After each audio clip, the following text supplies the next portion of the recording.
Good morning student. आज हम MA final का 8वां पेपर जलवायु और समुद्र विज्ञान की फर्स्ट यूनिट का टॉपिक वृष्टि के बारे में चर्चा करेंगे। वृष्टि क्या होती है, या इसे आम लैंग्वेज में बोल दो वर्षा। तो वर्षा क्या होती है, कितने प्रकार की होती है, इसको कौन कौन से कारक प्रभावित करते हैं, या फिर इसका निर्माण कैसे होता है, तो आज हम इन सब पर चर्चा करेंगे। सबसे पहले वृष्टि यानी कि प्रिसिपिटेशंस, वृष्टि की उत्पत्ति। तो सबसे पहले जो हमें यह पता होना चाहिए कि ये वृष्टि है क्या चीज़। वायुमंडल में जो जल होता है वह तरल या ठोस रूप में जब धरातल पर आता है तो उसे वृष्टि या फिर अवक्षेपण कहते हैं। यह जो वृष्टि है यह उपल वृष्टि भी हो सकती है, साधारण वृष्टि भी हो सकती है, तो फुहार के रूप में भी हो सकती है, ओलावृष्टि भी हो सकती है। यह आदि सब क्या है, इसके प्रकार होती हैं। पर आप ध्यान में रखना, कभी भी ओस हो गया, कोहरा हो गया, धुंध हो गया, इन सब को हम वृष्टि में काउंट नहीं करते हैं, ये वृष्टि में नहीं आता है।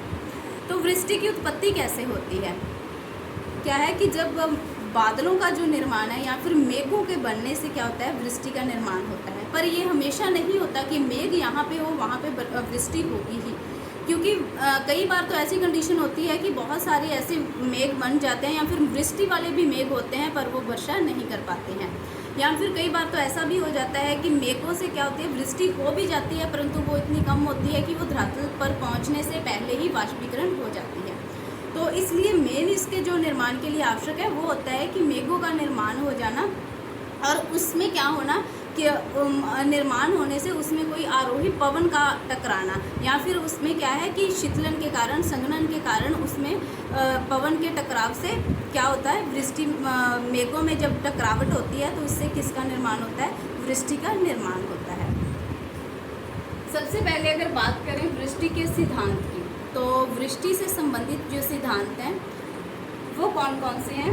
एक क्वेश्चन है, जो पहला सिद्धांत हम लेते हैं वह है हिमकंद सिद्धांत। हिमकंद जो सिद्धांत है वह नॉर्वे के बर्गग्रॉन ने 1993 में दिया है।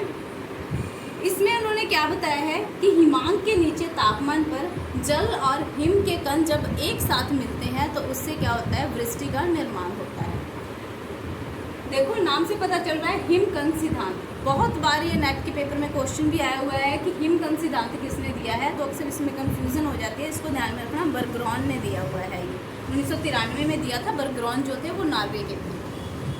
तो इनमें नाम से पता चल रहा है हिमकंद सिद्धांत, यानी कि हिम से बने हुए कणों से निर्मित जो वर्षा होती है या वृष्टि होती है। तो बर्गग्रॉन ने जो वर्षा का रूप बताया है उसमें उन्होंने सबसे महत्वपूर्ण चीज़ जो ली है वो क्या लिया है कि इसके लिए हिम होनी आवश्यक है। उन्होंने कहा है ना कि हिमांक के नीचे तापमान पर जल और हिम के कण जब एक साथ मिलते हैं तो वहाँ पर किसका निर्माण होता है, वृष्टि का निर्माण होता है। तो ये किसके सिद्धांत में माना है, बर्गग्रॉन ने हिमकंद सिद्धांत में माना है। दूसरे सिद्धांत की बात करें तो वो है संलयन सिद्धांत। संलयन सिद्धांत अगर देखें तो ये दिया है ईजी बोवेन ने। इनको ध्यान में रख लेना, हिमकंद जो सिद्धांत है वो तो बर्गग्रॉन ने दिया है, संलयन सिद्धांत है वो ईजी बोवेन ने दिया है।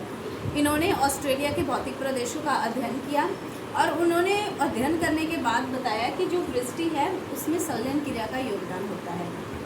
इन्होंने जो पहले बर्गग्रॉन ने बताया था कि हिम होना आवश्यक है, तो इन्होंने उससे हटकर बात की है। बोवेन ने क्या कहा है कि कहीं भी वृष्टि के निर्माण के लिए हिम होना आवश्यक नहीं है।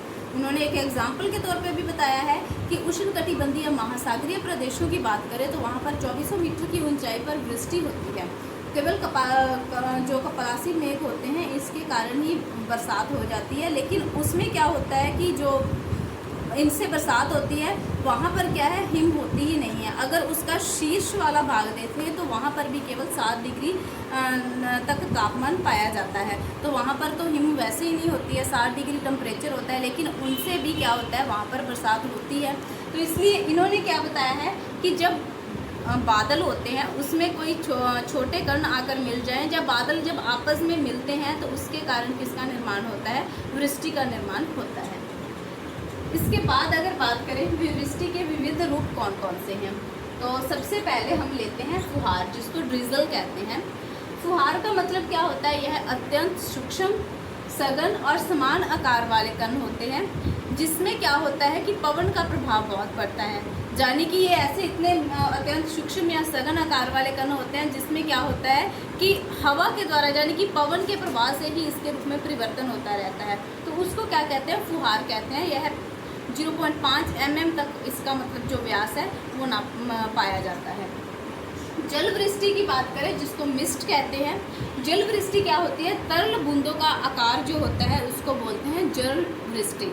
यानी कि इसमें तो क्या था, अत्यंत सूक्ष्म सघन और समान आकार वाले कण थे, लेकिन इसमें क्या है, तरल बूंदों का आकार है। जो तरल बूंदों का आकार है उसको बोलते हैं जल वृष्टि। या इसका व्यास जो होता है वो थोड़ा क्या होता है, फुहार से बड़ा होता है। यानी कि 0.5 से लेकर 7 mm तक इसका व्यास होता है, इनके कणों का व्यास जो होता है। इसके बाद बात करें सहम वृष्टि। सहम वृष्टि को स्लीट बोला जाता है इंग्लिश में। स्लीट का मतलब क्या होता है कि इसमें जल की बूंदों के साथ हिम भी क्या होता है, धरातल पर आती है। जब जल और हिम एक साथ धरातल पर आते हैं तो उसको क्या बोल देते हैं, सहम वृष्टि बोल देते हैं। जो नेक्स्ट है वो है ओलावृष्टि, या फिर उसको बोलते हैं उपलवृष्टि। ओलावृष्टि क्या होता है, जिसे हेल स्टॉर्म भी कहते हैं। ओलावृष्टि में क्या होता है कि इसमें जो वृष्टि होती है वो बहुत ज़्यादा झंझावतों से होती है। इसमें आइस बॉल गिरते हैं, यानी कि बर्फ़ के, आप बोल देते हो कि जैसे गोल बॉल होती है ना, वैसे बर्फ़ के टुकड़े गिरते हैं। अगर इनके बर्फ़ के टुकड़ों का आकार भी देखें तो ये मटर के दानों से लेकर एक जो टेनिस की बॉल होती है उस तक बड़ा हो सकता है। तो ये क्या होती है कि ये बहुत अधिक जब झंझावत आते हैं तो उसके साथ जो वृष्टि होती है उसको उपलवृष्टि या फिर ओलावृष्टि के नाम से जाना जाता है। इसके बाद बात करें हिमवृष्टि।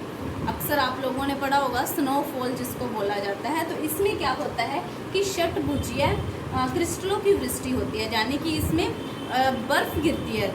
तो आप लोग अक्सर ये टीवी में ऐसे कई सीन आते हैं जिसमें दिखाया जाता है कि बर्फ़ गिर रही होती है, तो अक्सर लोग ऐसे एरिया में घूमना भी पसंद करते हैं। यहाँ पे स्नोफॉल हो रही होती है, तो वहाँ पर क्या है, बरसात तो हो रही होती है, लेकिन बरसात होती किस रूप में है, बर्फ़ के रूप में ही हो रही होती है। यानी कि वहाँ पे बर्फ़ की ही बरसात हो रही होती है, तो वो होती है हिमवृष्टि। तो ये तो क्या थे, वृष्टि के प्रकार थे या वृष्टि के रूप थे, यानी कि किन किन रूपों में होती है। इसके बाद अगर मैं बात करूं वृष्टि के प्रकारों की, तो वृष्टि के प्रकार कौन कौन से हैं। सबसे पहले हम बात करते हैं स्वहनीय प्रकार की वृष्टि। स्वहनीय प्रकार क्या होता है, अक्सर आपने देखा होगा विषुवत रेखीय जो प्रदेश है या भूमध्य रेखीय एरिया ऐसा होता है, यहाँ पर क्या होता है कि सूर्य का तापमान बहुत अधिक पाया जाता है। उस तापमान में अधिक होने के कारण वहाँ पे क्या होता है कि जो विषुवत रेखीय का धरातल होता है वो नॉर्मल 2 से 4 बजे का टाइम ऐसा होता है जब तापमान बहुत ज़्यादा होने के कारण वहाँ पर क्या हो जाता है कि ये धरातल बहुत ज़्यादा गर्म हो जाता है। धरातल गर्म होने की वजह से यहाँ पर क्या होता है कि जो हवा होती है वह हल्की होने की वजह से ऊपर उठने लग जाती है। जैसे ही वह ऊपर उठती है तो ऊपर उठने के बाद उसमें संघनन की क्रिया होने लग जाती है। तो संघनन होने से जो यहाँ पर क्या है, बरसात होती है, इसको बोला जाता है स्वहनीय वर्षा। यानी कि धरातल के गर्म होने से हवा ऊपर उठती है, ऊपर उठने से क्या होता है, इसमें संघनन की प्रक्रिया होती है और संघनन की प्रक्रिया से जो वर्षा होती है उसको स्वहनीय वर्षा कहा जाता है। अक्सर ये भूमध्य रेखीय प्रदेशों में होता है। और ये भी क्या है कि भूमध्य रेखीय प्रदेश एक ऐसा प्रदेश होता है जिसमें क्या होता है, रोज प्रतिदिन आप ये क्रिया देख सकते हो। और इसमें ये क्रिया की एक और भी खासियत होती है कि जब दोपहर में तापमान ज़्यादा होता है तब तो क्या होता है कि बरसात होने लग जाती है। 2 से 4 बजे के टाइम बहुत ज़्यादा टेम्परेचर भी होता है और बरसात हो जाती है। लेकिन स्वहनीय वर्षा होने के बाद जस्ट थोड़े समय बाद ही आप लोग देखोगे कि वहाँ पर मौसम एकदम क्या हो जाता है, साफ़ हो जाता है। इसके बाद अगर हम बात करें दूसरा प्रकार जो है पर्वतीय वृष्टि। पर्वतीय वृष्टि में क्या होता है कि आर्द्र और उष्ण जो पवन होती है, अगर उसके मार्ग में कोई पर्वत आ जाता है तो पर्वत के अवरोध के कारण वह क्या होती है, जो पर्वत का ढाल होता है उसी ढाल के सहारे ऊपर उठने लग जाती है। जैसे ही वो पर्वत के ढाल के सहारे ऊपर उठती है, ऊपर उठती हुई जब उसमें संघनन की प्रक्रिया होने लग जाती है तो वहाँ पर वो क्या करती है, वृष्टि कर देती है। तो इसको क्या बोलते हैं कि पर्वत के ढाल के कारण ऊपर उठने से वर्षा होती है, तो इसको बोल देते हैं पर्वतीय वर्षा। इसमें भी ध्यान रखना कि जैसे ये पर्वत है, पर्वत में क्या होता है कि जैसे मान लो इधर पर्वत के ढाल से पवन ऊपर उठी और पवन उठने से यहाँ पर संघनन हुआ और संघनन होने से यहाँ पर बरसात होगी, तो ये तो होगा पवन मुखी ढाल। जिसमें बरसात हो रही है, लेकिन ये पीछे वाला एरिया ऐसा रह जाता है जहाँ पर क्या होती है, बरसात नहीं होती है, जो क्या होता है, शुष्क एरिया रह जाता है, या फिर आप ऐसे कह दो कि उसमें बरसात बहुत कम होती है। तो वहाँ पर क्या होता है कि ये पवन विमुखी ढाल इसको बोला जाता है। तो इस तरह से क्या है, जैसे ये कोई पर्वत है जिस तरफ वर्षा हो रही है उसे पवन मुखी ढाल, और जिस तरफ वर्षा नहीं हो रही है उसे पवन विमुखी ढाल के नाम से जाना जाता है। इसके बाद तीसरे नंबर पर बात करते हैं, इसका प्रकार जो है चक्रीय वर्षा या फिर वाताग्री वर्षा। चक्रीय वर्षा में क्या होता है कि आप लोगों ने अक्सर इसको भी पढ़ रखा होगा, चक्रवात किसे कहते हैं। चक्रवात का मतलब क्या होता है कि जब दो विपरीत स्वभाव वाली वायु राशियाँ आपस में आकर मिलती हैं तो उसको चक्रीय चक्रीय वर्षा बोल देते हैं। दो विपरीत स्वभाव वाली वायु राशियों का मतलब क्या होता है, जैसे मान लो एक ठंडी पवन आ रही है, ठंडी पवन जो ऊपर से आएगी नीचे की तरफ, और नीचे से जो गर्म पवन, जैसे धरातल से भी कहा ना स्वैनिया पवन उठती है तो वो गर्म होने की वजह से ऊपर उठ जाती है, और ऊपर से मान लो कोई ठंडी पवन आ रही है, तो ये दोनों पवनें जब आपस में मिलती हैं तो इनके मिलने से यहाँ पर किसका निर्माण होता है, वातागर का निर्माण होता है, या फिर यहाँ पे अपने बोल देते हैं कि चक्रवात आता है। तो इस चक्रवात के आने पर यहाँ पर क्या होती है, जो वृष्टि होती है उसको बोल देते हैं चक्रवातीय वृष्टि। तो इस प्रकार ये हमने पढ़ा वृष्टि के प्रकार, जिसमें 3 प्रकार की वृष्टियाँ बताई हैं, स्वैनीय वर्षा, पर्वतीय वर्षा और चक्रवातीय वर्षा या फिर वाताग्री वर्षा। तो ये अपना वृष्टि का टॉपिक था जिसमें हमने वृष्टि के बारे में पढ़ा है। इससे संबंधित जो नोट्स हैं वो वीडियो के डिस्क्रिप्शन में भी अवेलेबल करवा दिए जाएंगे।